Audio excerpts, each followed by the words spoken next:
con la religión que tú nos dejaste. Pero como el Señor le subió esa amor, le dijo, ve, Ananías se dedicó hacia allá y puso la mano sobre su rostro y oró y fue curado.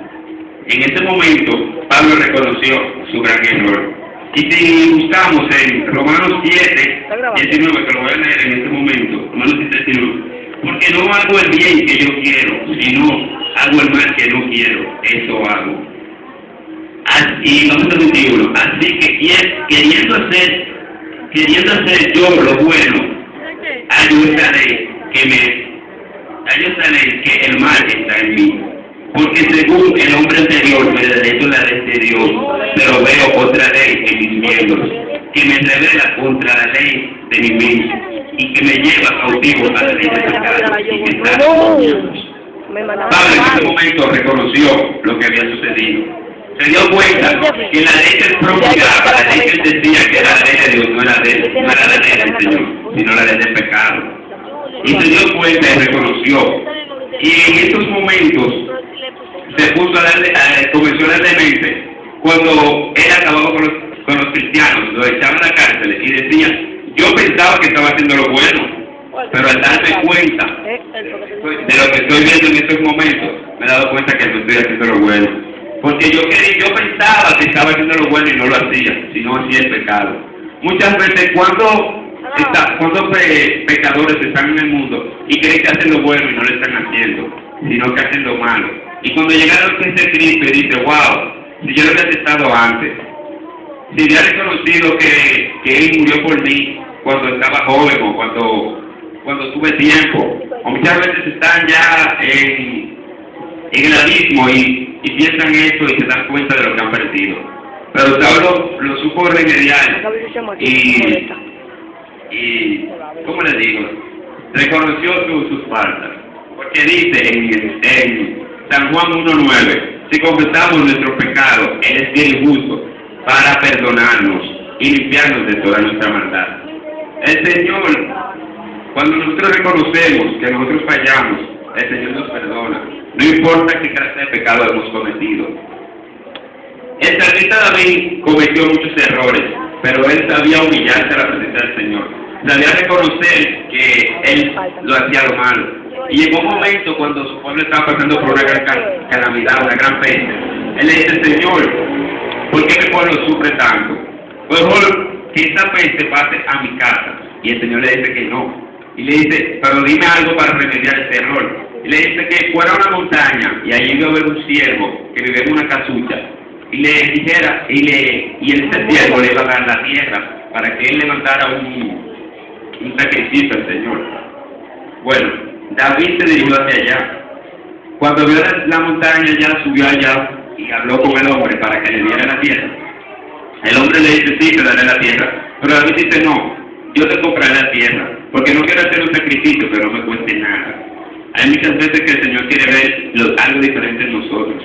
Cuando el Señor nos manda a hacer algo y nosotros lo hacemos diferente y mejor, al Señor le agrada. Porque dijo el salmista David, el Salmo 51:17, el corazón contrito y humillado no desamparas tú, oh Dios. Venid a mí, los que estén cansados. Venid a mí, dice el Señor Jesús, todo lo que estén cansados y cargados, y yo os haré descansar. El Señor cuando dice que vengamos a su camino, no dice que dejemos todo, sino que vengamos con todas nuestras cargas y nuestras culpas, y Él nos hará descansar. Pero tenemos que ser arrepentidos y convertidos para que sean borrados nuestros pecados, según Hechos 13:19. Esto quiere decir que no solo los que están en el mundo tienen que arrepentirse y convertirse, sino también nosotros mismos que estamos en el Evangelio.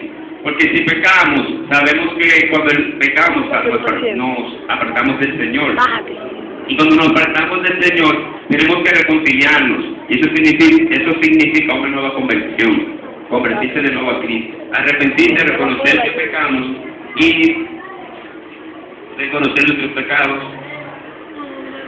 Dice en el Salmos 34:28, cercano está Jehová, del quebrantado corazón, y salva al contrito de espíritu. Cuando nuestro corazón está quebrantado, cuando ya nos agobia la culpa y el pecado, ahí es que el Señor nos porque dice que Isaías 57, porque así dijo el alto y sublime, que habita en la eternidad, y que cuyo nombre es el Santo, yo habito en las alturas y en la santidad, con el quebrantado y humilde de espíritu, para hacer vivir el espíritu de los humildes, y para vivificar el corazón de los quebrantados. Había momentos en que, hubo un momento cuando Moisés se le fueron a revelar los 10 mandamientos, que fue a la montaña y duró 40 días. ¿Ustedes creen que el Señor duró 40 días dictándole 10 mandamientos? Yo creo que no. Yo creo que el Señor quería ver más a Moisés en su presencia. Lo quería ver siempre humillado en ese momento. Porque hay veces cuando nosotros nos hincamos a pedirle algo al Señor, a orar por una petición, si el Señor no la concede en el mismo instante que hacemos nosotros, nos paramos y nos vamos. Y eso es lo que no quiere el Señor.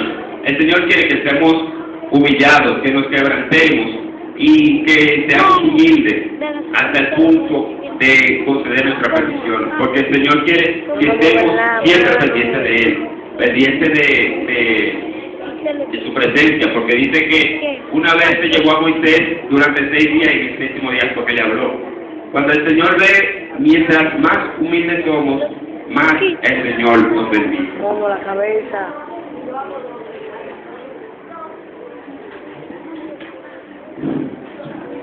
Me perdí. Así alabamos, Señor. Bueno, no podemos, voy ahora a hablarles de que no podemos diferenciar, tenemos que diferenciar el sentimiento y la fe. Porque si nos damos cuenta, cuando pedimos algo, muchas personas esperan un sentimiento, un sentir del Espíritu Santo. Y no es necesario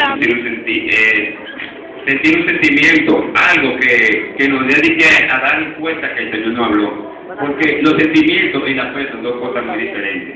La fe es lo que ejercemos a través del estudio de las Escrituras y que nos hace conocer más el carácter del Señor. Y un sentimiento es el gozo que experimentamos con el perdón de Dios a través de la fe. Es decir, que no podemos confundir estas dos cosas. Un niño ama y confía en sus padres hasta el punto que desconfía y hasta teme lo extraño. Como un amigo o una amiga confía en su otra amiga y le cuenta sus cosas y sus secretos.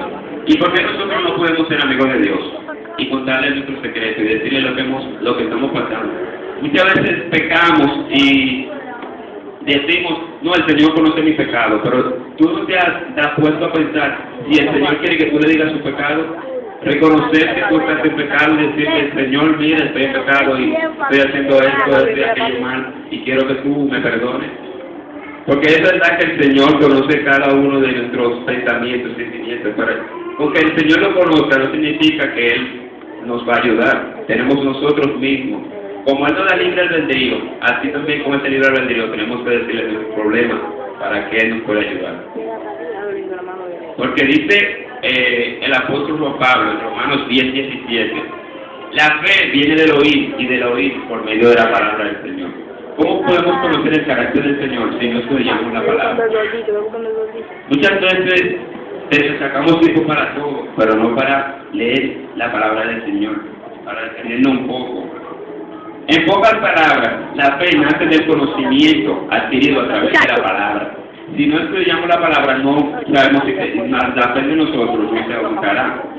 Y como sucedió una vez con un hombre, él iba de camino hacia su casa. Él iba caminando y de pronto cayó en un pozo lleno de agua. El agua impidió que el hombre se maltratara, ni se cortara, ni se rompiera ninguna pierna, ni un brazo. Pero el agua le estaba agobiando y le estaba ahogando. El hombre era un hombre orgulloso. Siempre decía que él podía valerse por sí solo, que podía hacer las cosas como él quería. Y llegó un momento en que pasó un hombre y él se sentó tan agobiado por el agua que comenzó a gritar, auxilio, auxilio, ayúdenme por favor. Y